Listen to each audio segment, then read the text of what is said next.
The Boston Celtics have just won back-to-back games, officially winning Game 5 to take a 3-2 lead against the Miami Heat, and the Boston Celtics are officially one win away from the NBA Finals since 2010.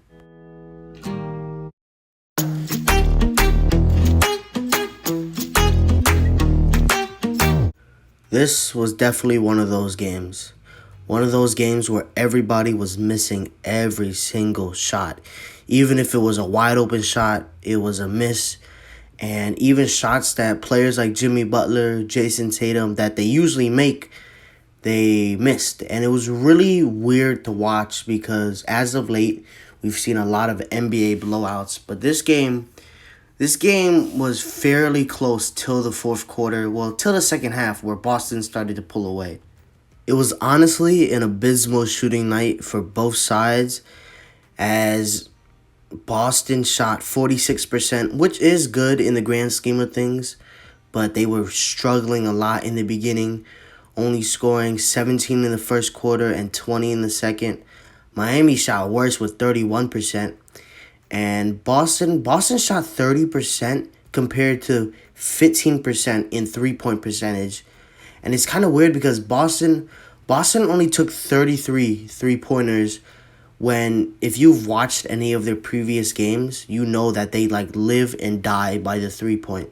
So it's pretty interesting to see that Miami a lot more three-pointers. Well, not really a lot more three-pointers, but a good amount of three-pointers, more than the Boston Celtics did.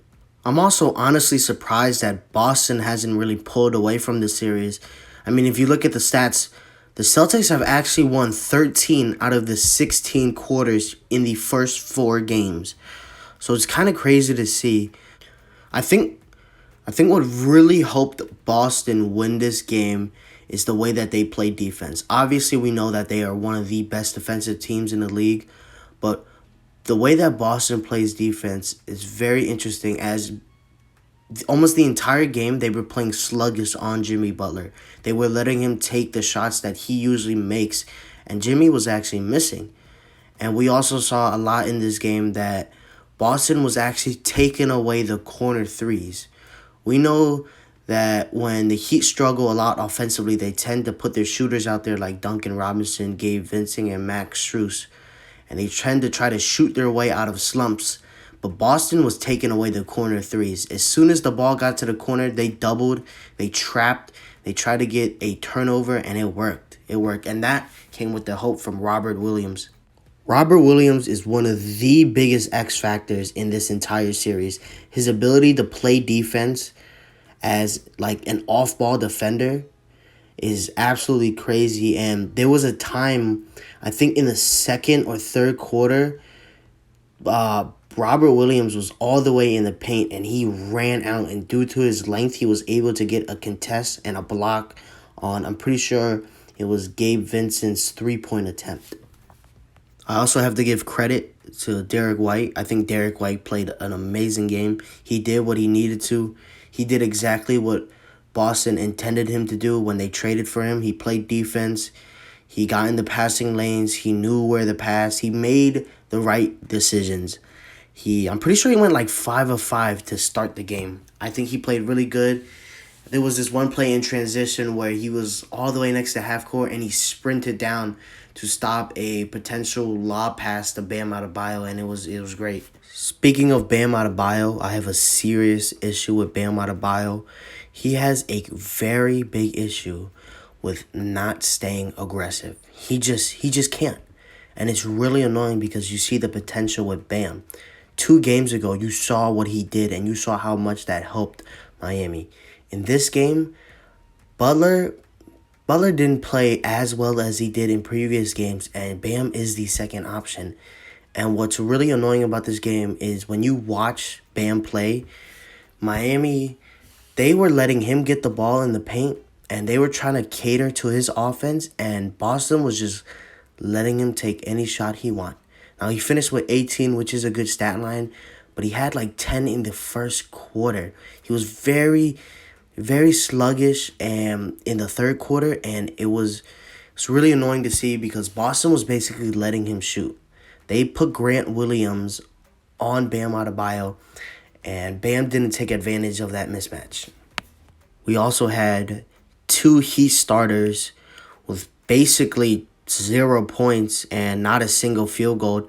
That cannot happen. That cannot happen. If you're trying to win a championship, that cannot happen. Kyle Lowry and Max Strus, I get it. I understand they're both actually injured. They went to the locker room multiple times. I'm pretty sure Strus left the game in the third quarter and came back, but that's unacceptable. I've noticed that Kyle Lowry, he tends to pass up wide open shots when he's injured.